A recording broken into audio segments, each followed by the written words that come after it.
Welcome back, people. This is Let's Talk Therapy.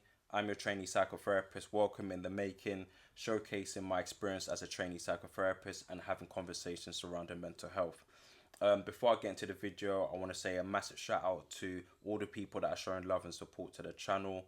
It really, really is like, I really do appreciate it. So shout out to China, who shouted me out on Instagram as well, showcasing my work. Just go and watch my Black Fathers presentation. I just dropped part 2, so you haven't watched that, please go and check that out. Don't forget to like the video as well.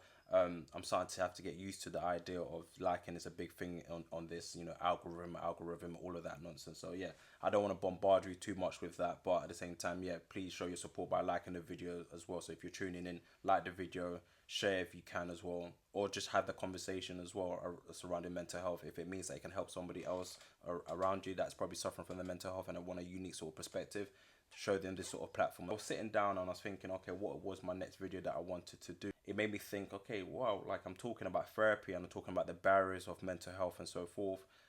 I kind of want to sort of do a detailed video about what is talk therapy and what does it mean to go to therapy and how does that sort of look like through the lens of a trainee psychotherapist. Have you ever wondered how talking therapy works? Maybe you suffered a bereavement, been feeling down or anxious, or just overwhelmed, and you're starting to think you should talk to someone. Perhaps you've tried talking to friends or family, but they don't seem to quite understand, or they have too much on their plates. So you consider therapy, but you have doubts. What if you're not ill enough to see a professional? Will it feel awkward talking to a stranger? Will they make you lie down on a couch and reveal your innermost secrets? In the UK, you can get talking therapy free on the NHS, but waiting times can vary significantly. Private therapists can be expensive, although some do offer lower fees for those who can't afford to pay more. So just quickly on that as well, yes, so you can get free, obviously, therapy through the NHS. Waiting time can be it could take a while, and that's understandable, especially being working alongside with the NHS. So far, it's kind of cut down. We've been able to see a massive turnover of clients coming in. So especially me, who's trying to get the hours in, I'm thinking, yeah, it's great, because I remember last week I finished with 2 of my clients, and within the next week I was able to get 2 more clients. So that's the sort of good thing. So that goes to show, okay, people are getting seen as well. So I am part of the 6 weekly sessions that is offered by the NHS. In that sort of sense, it seems as there's a turnover. I don't know the statistics about how long the wait time is, because it varies as well. This is something that, there's constant always statistics that are research that's presented whether and how long is the wait time. But yes, there are stories where people would say I've had to wait for 6 months to be seen. There's people that have said, oh, GP referred me and I was able to see a therapist in the next 2 weeks. You have to look within your borough. That'll be very interesting. There is a significant wait time. However, I'm always interested in is that in certain boroughs, and how many therapists are there, how many sort of centres are there to facilitate those sort of spaces. So that's always sort of interesting. And when it comes to private, yes, therapy can be very expensive. Funny enough, today I went into my placement and it was discussing about how much they would charge if they were doing private work. You're looking around your £70, £60, and it's more from the perspective of a therapist. He's they're thinking about, oh, how much is it that I'm worth. If you're an experienced therapist, you are probably charging £70, £60 for your sort of services, but not a lot of people will have that sort of money. One thing I want to sort of point out, and this is very unique, is that my sister worked in a gym, and one of her benefits is that she was able to pay for therapy for £1. What I would encourage, yes, sometimes it is very expensive. You can find some or rates. For me, I'll be honest and open here. I pay £40 for my own personal therapy, only because I'm a student, right? So I'm a student therapist, but I think if I wasn't, I'll be paying him, I think £50. All right, £50 or £60. I think that would have been his mark if I wasn't a trainee therapist. But sorry, going back to my sister, and what I'm trying to say about if you work in organization, let's say like an M&S, or like a gym or wherever it plays, or your law firm, wherever it may sort of be, you can ask your HR or people inside to say, okay, is there any sort of therapy or talk therapy that I can get through the benefits of work, in school or in university or in secondary school. For example, Place to Be is something that predominantly was in primary school. Of course, I have my experience working in a school, so the 2 kids that I looked after, they had personal therapy as well that was provided by the school, an organization that partnered with the school to provide that sort of service. So for young kids as well, speak to your teachers, speak to your head of year, discuss if there's a way that kind of accommodate that sort of talk therapy for you guys. But let's say you've arranged your first session and you're wondering how exactly it might help. The good news is that therapy can actually change the way your brain functions in a positive way. Our brains are a little bit like Play-Doh, capable of adapting, reshaping, and rebuilding. This is known as neural plasticity. Whilst in therapy, your brain circuits are able to remold and reconnect in different ways, meaning we're able to reframe negative or obsessive thinking. By shifting Yeah, so this video does talk about one of the modalities that sort of focuses on that, which is CBT, cognitive behavior therapy. So that's one thing as therapists as well. If we're looking at a client that's in our room and they have a negative sort of thinking pattern, we use a word, that phrases like, reframing the sort of thinking pattern to reframe the sort of structure towards a certain situation to a positive thinking pattern, right? Shifting our thinking, we start to strengthen different pathways.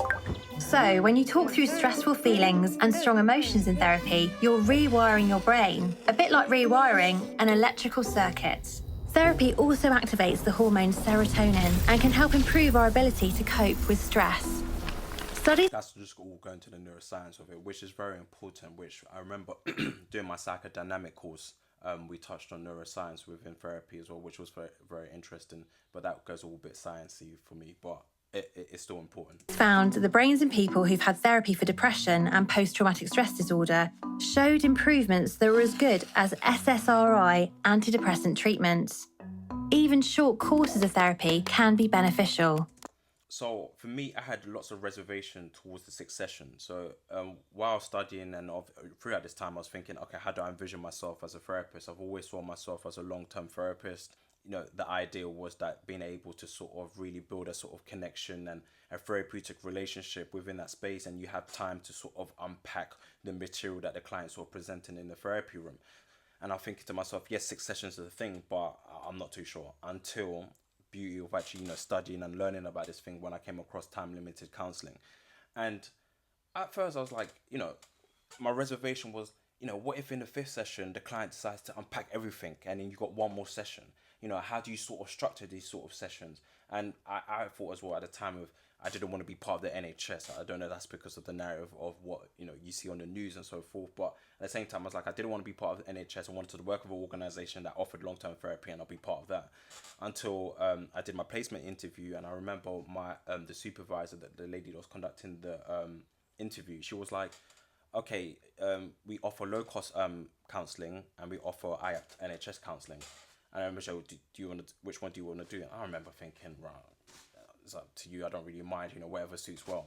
Little did I know, I end up working with NHS and offering 6 weekly sessions. And how time fell in place for me was that before I was going to see my first client, I had a time limited counselling lesson by my practitioner.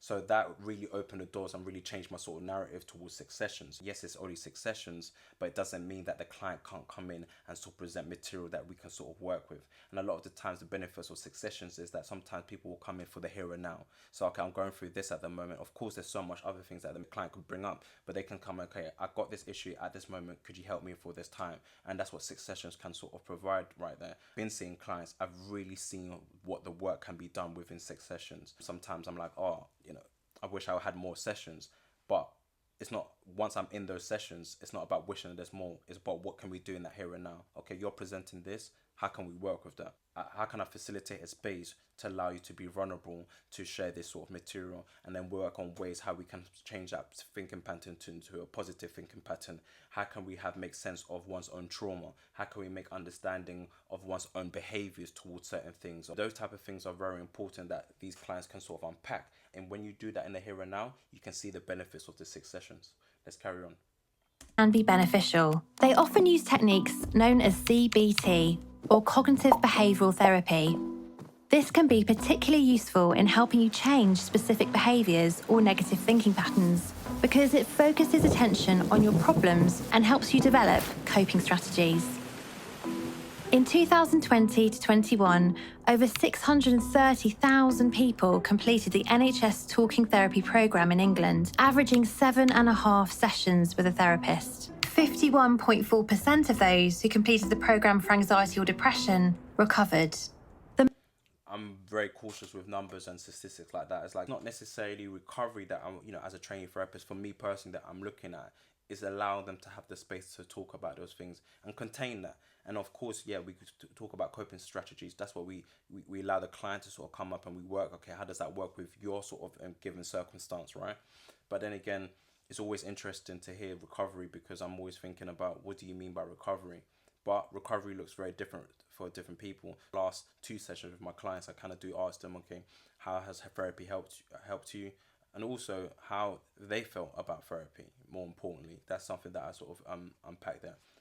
Whether or not they've recovered, it's sort of hard to tell. But if it's going by recovery by saying that therapy has helped me, 51.4% is a very good statistic.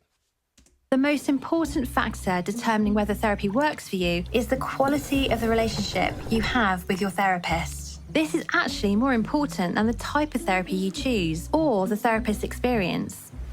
Quickly touching on type of therapy, I think she's probably referring to there's different modalities, and that's why not only just on CBT that worked on cognitive behavior therapy, you have the more one of the famous sort of approaches is psychodynamic. So I give an example.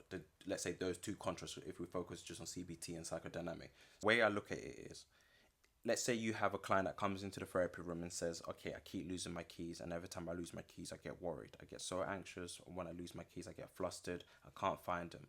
CBT sort of approach could be, hey, okay, you keep losing your keys. Let's think of steps. Let's think of ways that we can help you remember those keys. So, for example, you might say, okay, before bed, find where your keys are, place them near your bedside table, or put them next to your door, so that might help you remember to have your keys. And of course, you might touch on, okay, why does that make you sort of worried, and why does that make you sort of upset? And obviously, while I spoke about CBT, that could probably focus on the here and now. Psychodynamic approach, which is coined by Freud, you might be looking at through the lens. Okay, you keep losing your keys. Why is that? What's so significant about keys that makes you want to lose them? So the client might say, okay, I remember when I was young, when I was like 13, my dad locked me in the room, and I remember those keys turning, and that really scared me. I saw keys, or I heard the jangling of the keys. It reminded me of that time, and those type of feelings make me sort of upset, closed off, and makes me worried. So for her later on, in let's say in her 20s or 30s, and she's losing her keys all the time, it comes from that sort of trauma, right? That sort of experience. So that is that psychodynamic sort of a way, basically the way I look at it, psychodynamic is an origin story. When a client comes in, okay, I'm feeling like this, I'm feeling like that, okay, when was the first time you had that feeling, or do you remember an experience that was so significant that impacted this sort of feeling? So where CBT, you focus on the here and now. There's times where you can give clients homework through that CBT lens, which homework or assignments you could say, which is a good thing and a bad thing depending on clients. The homework could be, all right, these are the steps for you to sort of remember your keys. It's not saying that if you're doing psychodynamic, you can't use those sort of modalities. The different methods that we use, I remember one of my practitioners said that look at it as a toolbox. So you're using different sort of tools, right? So you might use CBT, you might use psychodynamic, you might use humanistic. And I know I'm throwing words out there that I might be like, oh, could you expand on that later on as the channel sort of grows? And I'll talk about that more as well over time. But yeah, the idea is that you have that in your toolbox. Suggesting weekly homework might do wonders for some, but be completely off-putting for others. And just quickly, from a psychodynamic perspective, I'll be asking, okay, let's say the client came and says, oh, I don't want to do this homework, or let's say they give a pushback. You might ask, okay, why is that? And let's say, for example, I remember being given homework at school, and it just reminds me of school, and I had a bad school experience. And of course, it's not saying that, okay, you still give them homework, this is something that you have to do. No way, that's the case at all. There'll be no client that I will have in my room and says that, okay, I don't want to do this homework, that'll be saying that you have to. No, that's not like that. Especially because, let's say now, I just become one of those bad experiences that they had during school time, right? And that sort of damaged what therapy sort of is there to offer. So, okay, you don't like sort of homework, okay, but what are ways and strategies? I had a client who was young. She was she was 19. And I kind of told her, yeah, I know today's day and age, like kids are not really writing like that as well. Like, let's keep it about kids are always on their phone. Well, people are generally on their phone nowadays. But I said to her, you know, in when you go for walks or whatnot, just do a voice memo.